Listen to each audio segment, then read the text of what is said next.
No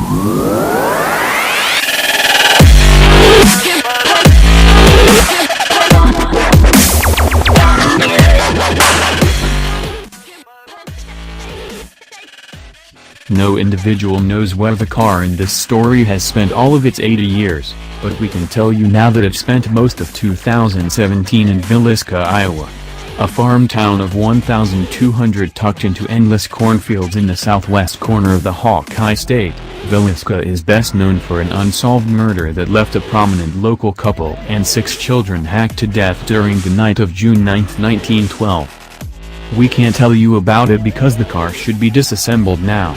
Its components will be headed for restoration work on 2 continents, and its owners will be relieved of an abiding worry that someone could come and steal it. It wasn't an irrational fear. In August, the owners were victims of a crime, though this one is solved. The investigators called tweakers from Missouri broke into a shop in Villisca and made off with parts, tools in the 1976 50th anniversary Pontiac Trans Am, one of 110 built with a 4-speed manual. The Trans Am has been located and returned, but the rest is long gone. Fortunately, the tweakers had no clue that a rusty relic along the back wall was more valuable than a rare Smokey and the Bandit-era F-body. The relic is the ultimate, literal barn find and a potential gold mine. It's a 1937 BMW 328 factory lightweight run by the Nazis at Le Mans and the Mille Miglia, and it isn't even the car its owners thought they were buying. They thought they had a coach-bodied coupe built by Veritas, a German marque revered in a small circle as the Porsche that never was, and they do have that, too. The owners are true car folk. A couple of self-described Budweiser and the King Farm boys, traders who know their way around a Trans Am or a K5 Blazer or a Harley Davidson but don't have a lot of experience with pre-war European classics or the Pebble Beach set. They're also students of history, appreciative of great machinery and learning fast. The story here? The hunt, first and foremost. Adventure, mystery and problems to solve. The human bonds that automobiles forge, with a cautionary bit of careful what you wish for thrown in. Or maybe it's just a snapshot of everything that we love about cars. The protagonists. There's a lot of open space where Derek Fressour and Heath Rodney grew up. Buildings are few outside of town and vehicles outnumber people. Fressour's shop is one of the larger buildings in Villisca that isn't a school. On a warm September afternoon, it's strewn inside and out with all kinds of stuff, besides a couple customer cars, the prodigal Trans Am, an early Blazer, a Ford from the 1930s, a couple 60s Olds Cutlasses, a Datsun 240Z and a '69 Camaro Z28 that Rodney found at an estate sale in northern Iowa, all destined for freshening and sale, along with a half-dozen custom choppers Fressour has built over the years. Fressour and Rodney knew each other as kids, as you'd expect in a town of 1,200, but they didn't become friends until after Rodney tried out for high school football and Fressour, 2 years ahead, wanted nothing more than to flatten this punk who showed up for practice. Shortly thereafter, Fressour gave Rodney an El Camino he'd planned to part out because Rodney needed a car. Rodney hauled the coolers to parties in the cornfields, and by the time Fressour graduated in 1991, they were best friends. They gravitated toward cars again when it was time to earn a living. Fressour started doing body work and decided to open a shop called Body by Fressour. It prospered doing insurance repair for locals who had deer, a typically reliable source of business in rural Iowa, and expanded.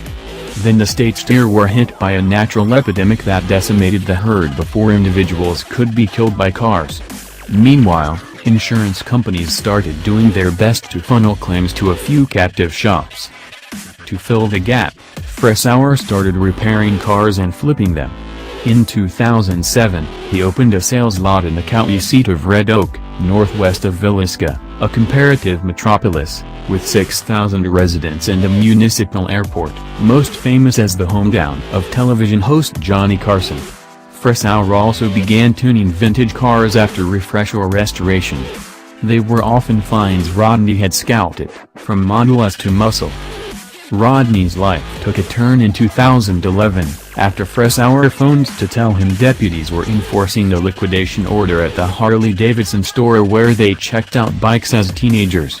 Potential replacement owners were avoiding the store like the plague, based largely on its location in a speck of a town called Pacific Junction, off the beaten path south of Council Bluffs, Iowa. But Rodney knew the lay of the land.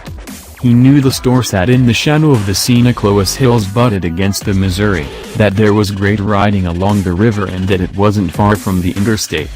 He saw its potential as a destination. So Rodney persuaded another dealership in Sioux Falls, South Dakota, where he'd sold cars while attending South Dakota State, to back him financially. He bought the Pacific Junction store and changed the name to Loess Hills Harley-Davidson.